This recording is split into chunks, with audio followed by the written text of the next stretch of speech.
Está no All Daily Fins, seu resumo diário de notícias e negócios de uma forma simples e descomplicada. Meu nome é Gabriel Branco. E eu sou André Hermeto. Nossa missão aqui é trazer 3 assuntos essenciais para o seu dia, com contexto e um olhar crítico. Lembrando que no fim tem o nosso giro completo dos mercados, para você conferir o que mais mexeu com o humor dos investidores. Hoje é sexta, 17 de julho, então já pegue seu café, procure um lugar confortável e fique aqui com a gente. Entre os destaques desse episódio, na seção Empresas, Uber compra Delivery Hero e acelera plano por Super App. Em mundo, Nova York fica coberta por fumaça. Já no Brasil, tarifas comerciais ampliam tensão com os Estados Unidos. E antes de começar nosso podcast, o patrocinador hoje é para você que acompanha ou se interessa sobre as tão faladas terras raras. Para ter uma ideia da importância do assunto, cada caça F-35 carrega cerca de 418 quilos desses materiais. Chips de ar dependem deles por causa das propriedades magnéticas e de condutividade, e 90% dos carros elétricos hoje usam motores de ímã, cada um com até 2 kg de neodímio e disprósio. E agora vem o ponto central. A China controla quase 90% do refino global desses materiais, e já usou isso como alavanca impondo controles de exportação em 2025. E diante desse cenário, Estados Unidos e Europa reagiram com investimentos pesados. O Pentágono investiu na MP Materials, enquanto a Apple comprou 500 milhões de dólares em ímãs da empresa. Olhando para frente, o mercado de terras raras deve dobrar até 2033. Com incentivos públicos, demanda em alta e oferta restrita, o ETF de terras raras da Global X, negociado nos Estados Unidos, subiu 49,83% nos últimos 12 meses. E agora ele chega hoje a B3 sob o ticker EART39. Para você entender a tese completa desse ETF de terras raras da Global X e ver como ele pode se encaixar na sua estratégia, o link está na descrição desse episódio. Boa, Branco, mas agora voltando para nossa programação, bora para a primeira notícia.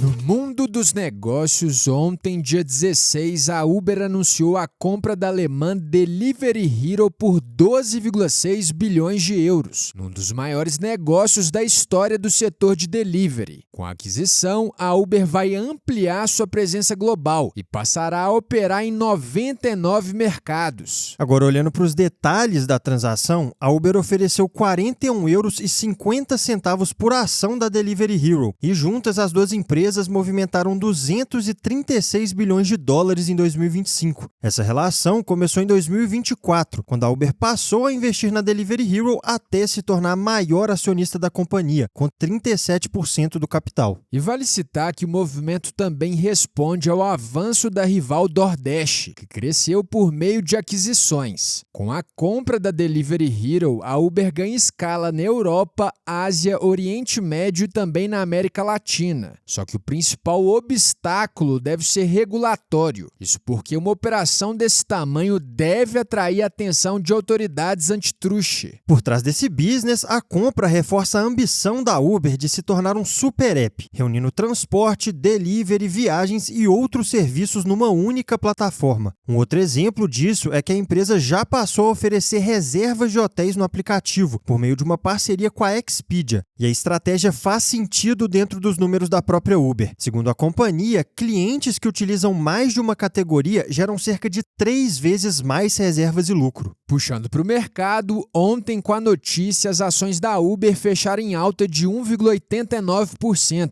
avaliando a companhia em 150,7 bilhões de dólares. Mas com esse movimento corporativo fechado, a gente segue agora para o noticiário internacional.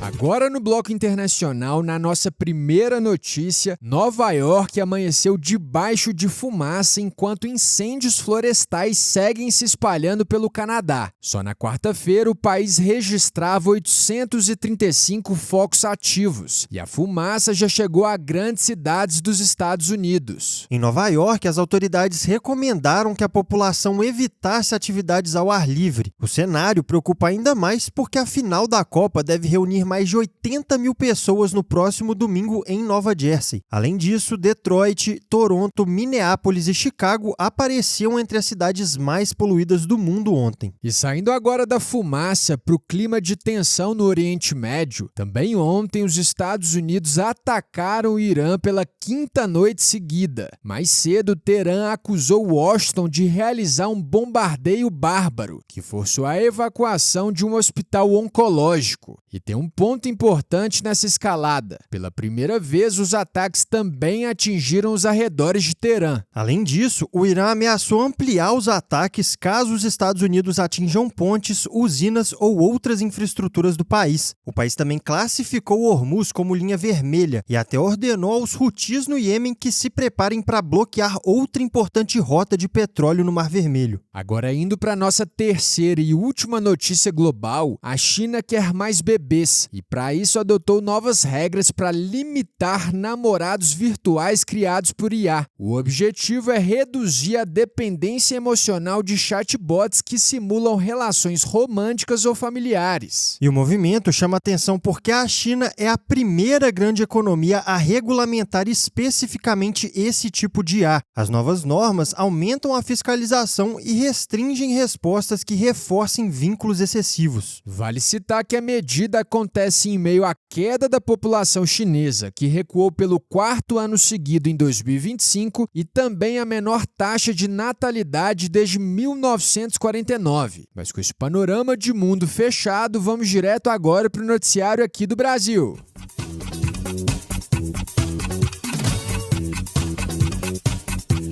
Agora no noticiário nacional, mais um capítulo da tensão comercial entre Brasil e Estados Unidos. Completando o que a gente detalhou no último episódio, os Estados Unidos confirmaram uma tarifa adicional de 25% sobre produtos brasileiros, depois de uma investigação comercial iniciada no ano passado. E ontem, dia 16, os desdobramentos continuaram. O secretário de Estado americano Marco Rubio acusou Lula de não negociar de boa fé, afirmou que o presidente colocou o próprio ego acima do bem-estar dos brasileiros e disse que as tarifas são o preço por isso. Do lado brasileiro, o governo classificou a decisão como um marco lastimável, defendeu o PIX e criticou o que chamou de ganância de tecno-oligarcas. Como resposta, o Brasil também pretende retomar uma disputa na Organização Mundial do Comércio e acionar a lei de reciprocidade, que permite responder a medidas unilaterais. Entre as alternativas em discussão estão ações nos setores audiovisual e farmacêutico. Já o USTR, por sua vez, sinalizou que as tarifas podem ou cair caso o Brasil altere as práticas questionadas ou subir caso haja retaliação. Nas outras repercussões, Flávio Bolsonaro voltou a culpar Lula pelo tarifaço, comparou o presidente a Joe Biden e disse que o Brasil é um avião sem piloto. Já o governo rejeitou as críticas e afirmou ter feito mais de 30 contatos com os Estados Unidos para negociar. Nos bastidores, a avaliação interna é que os tarifaços estão empurrando parceiros comerciais para mais perto da China. E na indústria, órgãos como CNI, Fiesp e Fieng repudiaram a medida. Entre os setores mais afetados estão calçados, máquinas, etanol e têxtil, que já prevêem queda nas vendas e demissões. No setor calçadista, por exemplo, a tarifa total pode chegar a 35%. E fechando com o quadro geral da situação,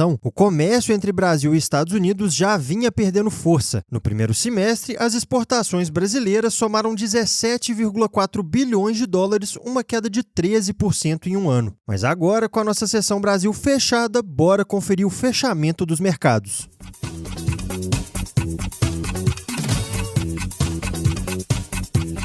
No fechamento dos mercados do Daily Fin, a gente começa pelo Brasil. Nessa quinta-feira, o Ibovespa recuou 1,24%, aos 173.825 pontos. Por aqui, os investidores repercutiram justamente a decisão dos Estados Unidos de aplicar uma nova tarifa sobre produtos brasileiros. Sobre o tema, uma pesquisa Quest divulgada ontem mostrou que 51% dos brasileiros atribuem a Flávio a responsabilidade pelo tarifaço, enquanto enquanto 30% responsabilizam Lula. Nos Estados Unidos, o setor de semicondutores voltou a passar por uma nova rodada de realização de lucros. A Nvidia caiu 2,40%, enquanto a Micron despencou 5,65%. Já os índices foram na mesma direção. O S&P 500 caiu 0,51%, enquanto o Nasdaq recuou 1,47%. Como novidade, a Trump Media anunciou a Truth API, um serviço pago que dará a instituições financeiras acesso mais rápido às publicações das 10 contas mais influentes da Truth Social, isso incluindo a do próprio Trump. O dólar, por sua vez, subiu 0,40%, cotado a R$ 5,10. Mas agora que fechamos essa sessão, terminamos mais um episódio. Se você curtiu o nosso conteúdo de hoje, já segue a gente aí e ativa o sininho para não perder os próximos. E lembrando aqui que essa é a versão em áudio da nossa newsletter. Ela chega todo dia às 6 horas da manhã no seu e-mail. Por lá você encontra mais detalhes e outras sessões que não cabem por aqui. O link de inscrição está na descrição desse episódio. E se esse episódio te ajudou, não guarda só pra você não. Já compartilha com os amigos e com a galera do trabalho. Até porque todo mundo merece ficar bem informado. A gente se vê amanhã no próximo episódio. Valeu, pessoal!